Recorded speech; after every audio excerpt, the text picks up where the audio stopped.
बेलापुर नाम के गांव में राकेश अपनी पत्नी सरिता और 4 साल की बेटी पिंकी के साथ रहता था। वो लोग बहुत ही गरीब थे, यहाँ तक कि गांव में उनका पक्का घर भी नहीं था। वो घास फूस की झोपड़ी बनाकर उसमें रहा करते थे। दोनों पति पत्नी अपने खेत में मिलकर काम किया करते थे, जिससे वो इतने ही पैसे कमा पाते थे कि 2 वक्त का खाना खा सके। एक शाम की बात है, गांव में बहुत जोर से बारिश आई हुई थी। ये बारिश तो रुकने का नाम ही नहीं ले रही है। देखिए तो हमारी झोपड़ी की छत भी गिरने लगी है। मुझे तो लगता है कहीं ये पूरी की पूरी ही ना गिर जाए। मुश्किल से हमारे पास रहने के लिए एक आसरा है, कहीं वो भी हमसे ना छिन जाए। और अगर ये बारिश रुकी नहीं तो हमारी कमाई का आसरा, हमारी फसल भी खराब हो जाएगी। सरिता के इतना कहते ही झोपड़ी की आधी तरफ की घास फूस की छत टूटकर गिर जाती है, जिस वजह से वो बहुत डर जाते हैं। हे भगवान, शुभ शुभ बोलो सरिता। अच्छा हुआ कि हम इस तरफ नहीं बैठे थे, वरना ये हमारे ऊपर ही गिरती। जल्दी चलो, पिंकी को लेकर घर से बाहर चलो। राकेश इतनी तेज बारिश में अपने बीवी बच्चों को लेकर घर से बाहर जाता है। तभी उसे अपने घर के पास में बना एक भैंसों का तबेला दिखाई देता है। हम उस तबेले में चलते हैं, वो टीन के छत से ढका हुआ है, वहां पर हम भीगेंगे नहीं। अगर हम भीग गए तो हमारे साथ साथ पिंकी की भी तबीयत खराब हो जाएगी। वो जल्दी से उस भैंसों के तबेले के अंदर चले जाते हैं और पूरी रात बारिश से बचने के लिए वहीं पर बैठ जाते हैं। सुबह होने के बाद जब बारिश रुकती है तो वो अपनी टूटी हुई झोपड़ी को देखकर बहुत परेशान होते हैं। साथ ही उनके खेत की फसल भी पूरी तरह खराब हो चुकी थी। उनकी बेटी भी भूख के मारे रोने लगती है। माँ, मुझे बहुत जोर से भूख लगी है, मुझे खाना दो ना। हाँ, बस थोड़ी देर रुक जा, मैं तेरे लिए कुछ ना कुछ खाने का इंतजाम करती हूँ। सुनिए जी, कहीं से कुछ खाने को मिल सकता है क्या? पिंकी को बहुत जोर से भूख लगी है।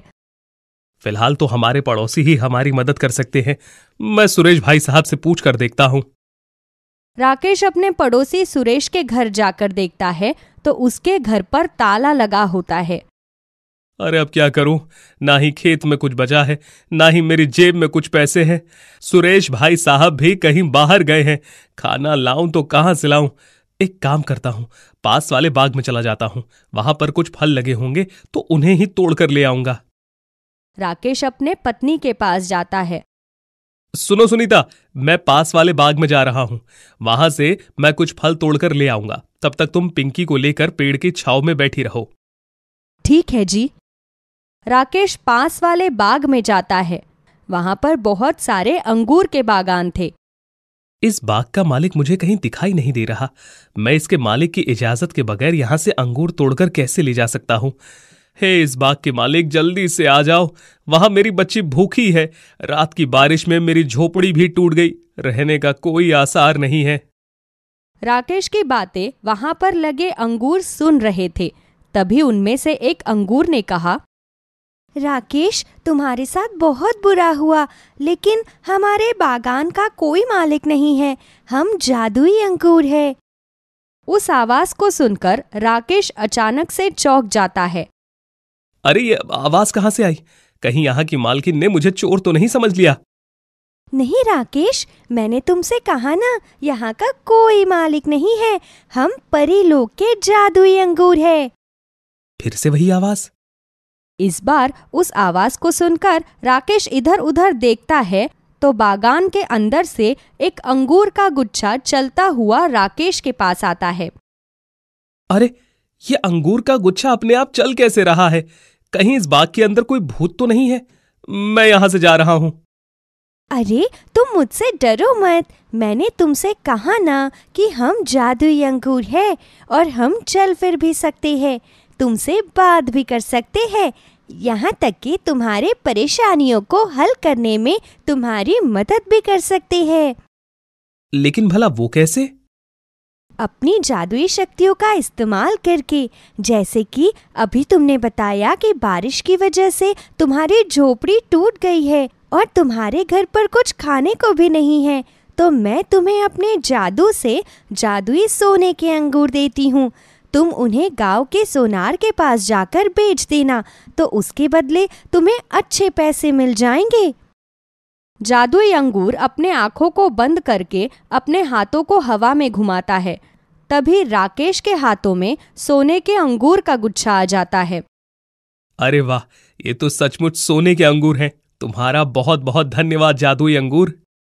जादुई सोने के अंगूर लेकर राकेश सुनार के पास जाता है और उन्हें अच्छे दाम पर बेच देता है। सोने के अंगूर बेचकर तो मुझे इतने सारे पैसे मिल गए कि अब मैं अपने परिवार के लिए एक अच्छा सा घर बना पाऊंगा। एक काम करता हूँ, खाने के लिए ये पूरी भाजी ले लेता हूँ। वैसे भी सरिता और पिंकी को पूरी भाजी बहुत पसंद है। राकेश सबके खाने के लिए पूरी भाजी खरीदता है। कुछ दिनों में वो उन पैसों से अपना घर बनवाकर भी तैयार कर लेता है। अब उसकी जिंदगी खुशहाल हो जाती है। लेकिन तभी एक दिन उसकी पत्नी उससे कहती है, सुनिए जी, आप दिन रात खेत में इतनी मेहनत करते हैं, लेकिन फिर भी ज्यादा पैसे नहीं कमा पाते। इससे अच्छा आप उस जादुई अंगूर के पास जाइए, वो फिर से आपकी मदद करेगा। आप उससे जादुई सोने के अंगूर मांगना। उन सोने के अंगूरों को बेचकर जो पैसे आएंगे, उनसे आप अपना कोई बड़ा रोजगार शुरू करना। बात तो तुम्हारी ठीक है सरिता, मैं आज ही जादुई अंगूर के पास जाता हूँ। वैसे भी खेती में कुछ भरोसा नहीं, कब बारिश आ जाए, कब तूफान आ जाए और कब फसल खराब हो जाए। ये सोचकर राकेश फिर से जादुई अंगूर के पास जाता है। क्या हुआ राकेश, सब कुछ ठीक तो है ना? क्या तुम्हें फिर से मेरी कोई मदद चाहिए? हाँ जादुई अंगूर, मैं चाहता हूं कि तुम मुझे फिर से जादुई सोने के अंगूर का गुच्छा दे दो, ताकि मैं अपना कोई नया काम शुरू कर सकूं। खेती के काम का कोई भरोसा नहीं। साल में आधे से ज्यादा फसल तो बारिश और तूफान के कारण ही खराब हो जाती है, जिस वजह से मेरे साथ साथ मेरे परिवार को भी भूखे पेट सोना पड़ता है। अगर तुम मुझे एक और सोने का गुच्छा दे दोगी तो मेरी बहुत मदद हो जाएगी। ठीक है राकेश, मैं तुम्हें एक और सोने का गुच्छा दे देती हूँ। तुम इन्हें बेचकर अपने लिए कोई अच्छा सा काम शुरू करना। तुम्हारा बहुत बहुत धन्यवाद जादुई अंगूर। राकेश उन सोने के अंगूरों को बेचकर अपने लिए एक कपड़ों की दुकान खोलता है। गांव में इतनी अच्छी कोई दूसरी कपड़ों की दुकान नहीं थी, इसलिए दुकान खोलते ही उसकी दुकान बहुत अच्छी चलने लगती है। ये लो सरिता, आज मुझे दुकान में पूरे 10,000 का मुनाफा हुआ। ये सब जादुई अंगूर की वजह से ही हो पाया है। अगर वो हमारी मदद ना करता तो आज हमारे पास अपना घर भी ना होता। बात तो आपकी बिल्कुल ठीक है जी, जादुई अंगूर के हम पर बहुत एहसान है। लेकिन मैं क्या कह रही थी कि अभी तो आपकी दुकान गांव में छोटी है। आप शहर जाकर कपड़ों की बड़ी दुकान कर लीजिए, तो आपकी और अच्छी कमाई होगी। नहीं सरिता, हमें इतने पैसों की भला क्या जरूरत। मैं महीने में इतने अच्छे पैसे कमा रहा हूं कि हर साल एक नया घर बना सकता हूं। तो फिर पैसों का इतना लालच करने की भला हमें क्या जरूरत। और बार बार जादुई अंगूर के पास मदद मांगने के लिए जाना अच्छा भी नहीं लगता। उसने पहले ही हमारी बहुत मदद की है। अरे, मदद कर दी है तो एक बार और मदद मांग लीजिए ना। वैसे भी अगर आप नई दुकान खोलेंगे तो वो बाकी लोगों के लिए भी तो अच्छा है। वो कैसे? जब आप शहर में बड़ी दुकान खोलेंगे तो आपको वहां पर लोगों को काम के लिए भी रखना पड़ेगा, तो उन लोगों का भी भला हो जाएगा। और आप शहर में जाकर काम संभालेंगे तो गांव वाली दुकान को किसी और को सौंप देना।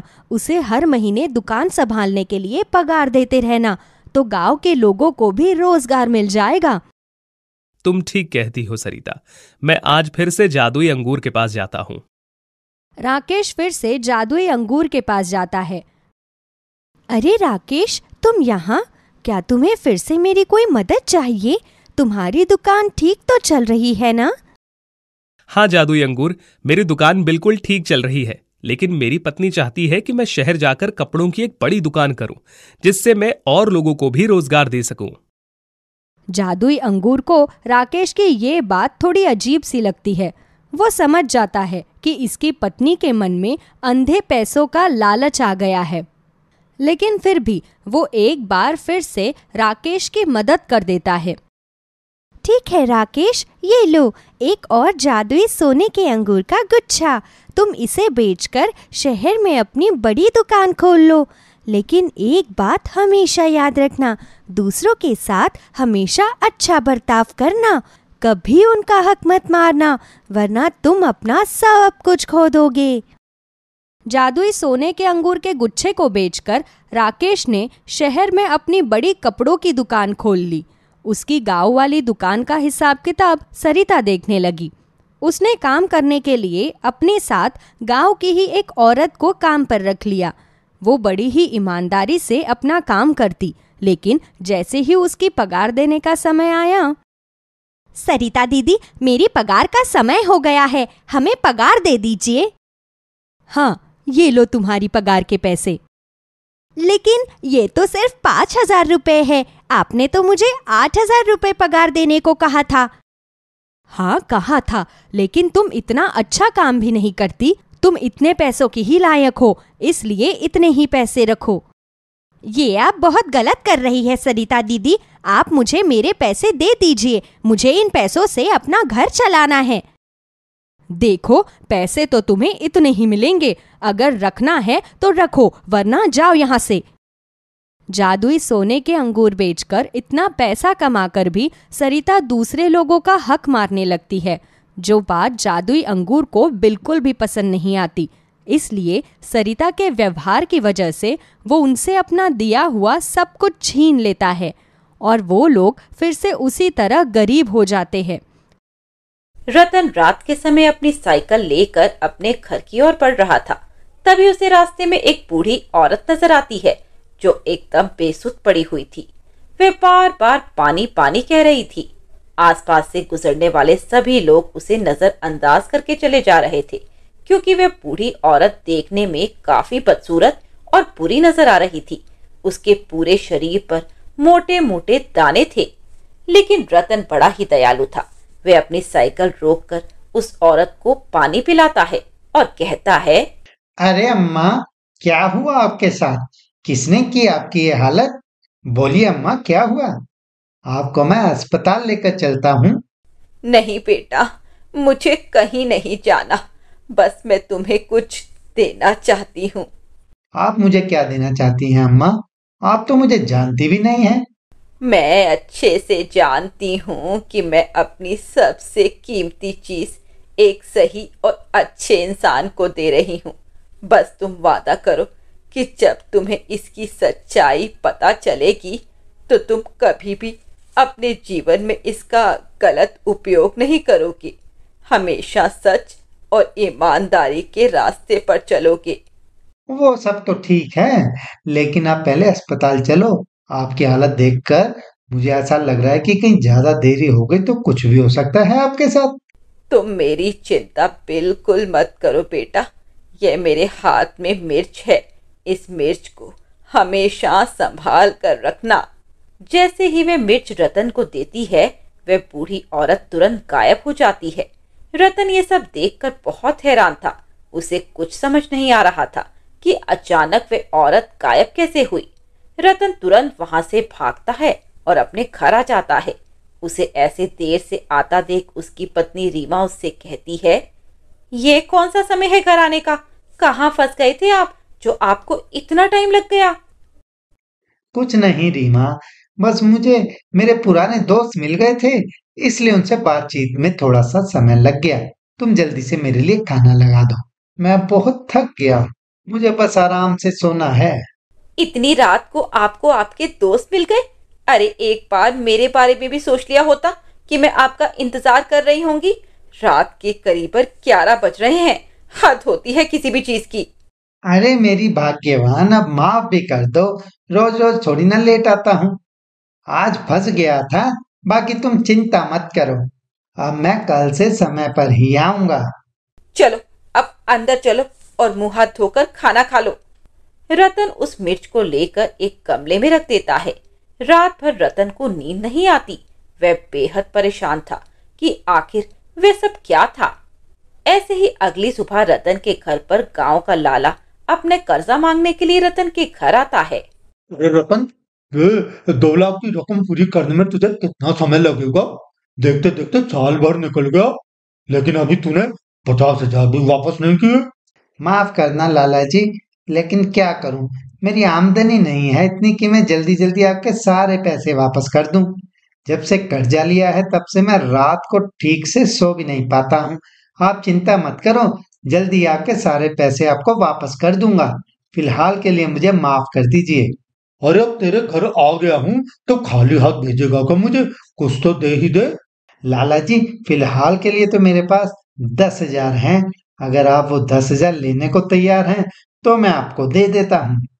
चल दे यार, तू 10,000 ही दे कम से कम। लाला 10,000 की रकम लेने को तैयार हो जाता है। रीमा अंदर जाती है और अलमारी जैसे ही खोलती है उसकी आंखें फटी की फटी रह जाती हैं। लेकिन वे कुछ समय कुछ नहीं कहती और लाला को पैसे दे देती है। लाला के जाने के बाद रीमा अपने पति से कहती है, मुझे आपसे कुछ कहना है। जब मैंने लाला को 10,000 की रकम देने के लिए अलमारी खोली तो मैंने देखा उसमें बहुत सारे सोने की मिर्च पड़ी हुई थी। यह देखकर मैं तो हैरान हो गई। लाला उस समय यहीं पर था, इसीलिए मैंने उस समय कुछ नहीं कहा। यह क्या कह रही हो तुम? चलो दोबारा अलमारी खोलकर देखते हैं। दोनों पति पत्नी फिर से अलमारी खोलकर देखते हैं और उस समय अलमारी में कुछ भी नहीं था। लगता है तुमने कोई बुरा सपना देख लिया है, तभी तो तुम्हें हमारी अलमारी में सोने की मिर्च नजर आ रही है। अरे सच में मैंने देखा था कि पैसों के साथ सोने की बहुत सारी मिर्चें रखी हुई थी। अरे मैं उसी समय आपको बताती, लेकिन किसी बाहर वाले के सामने ये बातें करना मुझे ठीक नहीं लगा। अरे रीमा, तुमसे कोई गलती हुई है? अगर सच में तुमने अलमारी के अंदर सोने की मिर्च देखी होती तो वो अलमारी के अंदर ही होती ना। लगता है मुझे कोई गलती हुई होगी। शायद मैंने कोई सपना देखा होगा और वही मुझे हकीकत नजर आने लगा। चलो कोई बात नहीं, अब इस बात को भूल ही जाते हैं। उसी में बेहतरी है हमारी। दोनों पति पत्नी बहुत परेशान थे। उन्हें कुछ भी समझ नहीं आ रहा था कि आखिर यह सब कैसे और क्यों हो रहा है। ऐसे ही शाम को रीमा खाना बनाने जाती है तो देखती है कि घर में राशन ही खत्म है और वह रतन से कहती है, लाला जी को तो हमने 10,000 रुपए दे दिए थे, अब घर में 1 रुपया भी नहीं है। ऊपर से घर में राशन भी खत्म हो चुका है। अब बताओ मैं क्या करूं? मैं खाना कैसे बनाऊं? क्या करूं रीमा, मेरे पास भी पैसे नहीं हैं। जो भी थोड़ी बहुत कमाई थी वो सारा कर्ज में चला गया। लगता है कि आज रात हमें खाली पेट ही सोना पड़ेगा। रतन इतना बोलता है कि तभी वहां पर बहुत सारा राशन का सामान और बना बनाया खाना आ जाता है। यह देखकर दोनों पति पत्नी बहुत हैरान थे। अरे आप देखिए ना, ये सब क्या है? मैंने कहा था ना कुछ गड़बड़ है हमारे घर में। इसका मतलब मैंने जो सोने की मिर्च देखी थी वे कोई सपना नहीं था, बल्कि कुछ तो बात जरूर है। मुझे भी लग रहा है कुछ तो गड़बड़ है। इतना बोलकर रतन अपनी पत्नी को उस बूढ़ी औरत के बारे में सारी बात बताने लगता है। जिसके बाद रीमा कहती है, तो आपने उस मिर्च को कहाँ रखा है? वो मिर्च मैंने गमले में रख दी है। दोनों पति पत्नी गमले में मिर्च को देखने के लिए जाते हैं। वे दोनों देखते हैं कि वे हरी मिर्च अब सोने की मिर्च बन चुकी है। जैसे ही रतन वह मिर्च अपने हाथ में लेता है तभी उस मिर्च से आवाज आती है, घबराओ नहीं रतन, मैं जादुई सोने की मिर्च हूँ और मुझे यहाँ पर तुम्हारी मदद करने के लिए भेजा है। यह सब कुछ जो हो रहा है वह मैं ही तो कर रही हूँ। तुम दोनों को परेशान होने की कोई जरूरत नहीं है। क्या जादुई मिर्च? हाँ, मैं जादुई मिर्च हूँ और अब से तुम्हें अपने जीवन में परेशान होने की जरूरत नहीं है। मैं हर वक्त तुम दोनों के साथ हूँ। हर बुरी परिस्थिति में तुम दोनों का साथ दूंगी। इसका मतलब मुझे जो रात को बूढ़ी औरत दिखाई दी थी वो कोई आम औरत नहीं थी, बल्कि किसी देवी का अवतार थी। तुम्हारा लाख लाख शुक्र है देवी माँ, और जादुई सोने की मिर्च, तुम्हारा भी मैं शुक्रिया अदा करता हूँ। इस तरह से जादुई मिर्च की बदौलत दोनों पति पत्नी धीरे धीरे पूरे गांव में सबसे अमीर बन जाते हैं। अब उनके पास सब कुछ था, किसी भी चीज की कोई कमी नहीं थी। रतन की इस तरक्की से गांव के कुछ लोग जलने लगते हैं और इसमें पूरा पूरा योगदान रतन के पड़ोसी मनोज दे रहा था। मनोज को रतन की तरक्की बिल्कुल भी हजम नहीं हो रही थी। आखिर ये रतन इतने कम समय में अमीर कैसे हो गया? कुछ तो गड़बड़ है। एक बार मुझे पता लग गया ना तो इसकी सारी अमीरी हथिया लूंगा मैं। बहुत हल्के में ले रहा है ये मुझे। अभी से मेरी सच्चाई पता नहीं है। मेरा नाम मनोज है। जिस चीज को मैं हासिल करना चाहूँ उसे बहुत आसानी से हासिल कर सकता हूँ। अब देख क्या क्या होता है तेरे साथ।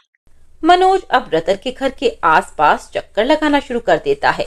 मनोज की पूरी पूरी नजर रतन पर थी।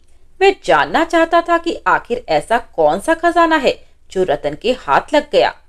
ऐसे ही कुछ दिनों बाद रतन की पत्नी जादुई सोने की मिर्च से अपने लिए कुछ जरूरी सामान मांगती है और मनोज को इसकी खबर लग जाती है। अच्छा, तो ये सोने की मिर्च है जो इनको धीरे धीरे अमीर कर रही है। अब ये सोने की मिर्च मुझे किसी भी कीमत पर हासिल करनी ही होगी, तब जाकर मैं अमीर बन पाऊंगा। मनोज, अब हाथ पैर धरे रखने से कुछ नहीं होगा। ऐसे ही एक दिन रतन और रीमा दोनों किसी जरूरी काम से गांव से शहर की ओर गए थे और इसी बीच मौका देखकर मनोज रतन के घर में घुसने की कोशिश कर रहा था। वे एक हथौड़े की मदद से रतन के घर का ताला तोड़ने वाला था कि तभी उसे एक जोर का झटका लगता है और वह रतन के घर के बाहर जाकर गिरता है। तभी वहां पर जादुई मिर्च आती है और जादुई मिर्च मनोज से कहती है, पापी, तुझे अमीर बनने का बहुत शौक है ना, और मेहनत करने में तुम जैसे पापी लोगों को बहुत परेशानी होती है, इसलिए तुम लोग इतने नीचे गिर जाते हो कि किसी भी बुरे काम को करने के लिए तैयार हो जाते हो। अरे, तुम्हें क्या लगा कि रतन घर पर नहीं है तो तुम आसानी से मुझे हासिल कर लोगे? ये जादुई शक्ति सिर्फ अच्छे और सच्चे इंसान को मिलती है। तुम जैसे पापियों को कभी भी जादुई शक्ति नहीं मिल सकती। मुझे माफ कर दो। मुझसे बहुत बड़ी भूल हो गई है। मुझे कुछ नहीं चाहिए। मुझे बस यहाँ से जाना है। अरे, तुम ऐसे कैसे जा सकते हो? अब तुम्हारी सच्चाई पूरे गांव वालों को पता लगनी जरूरी है। जादुई मिर्च अपनी शक्तियों से मनोज को पूरे गांव में गोल गोल घुमाने लगती है। मनोज की चीखने चिल्लाने की आवाज सुनकर गांव वाले जमा हो जाते हैं। सभी लोग मनोज को बचाने की कोशिश कर रहे थे, लेकिन जादुई मिर्च के आगे किसी की भी नहीं चली। जादुई मिर्च मनोज को बुरी तरह से जमीन पर पटक देती है। तभी वहां रतन और रीमा आ जाते हैं। गांव वालों, कान खोलकर सुन लो, मैं जादुई मिर्च सिर्फ और सिर्फ रीमा और रतन की मदद करने के लिए आई हूँ।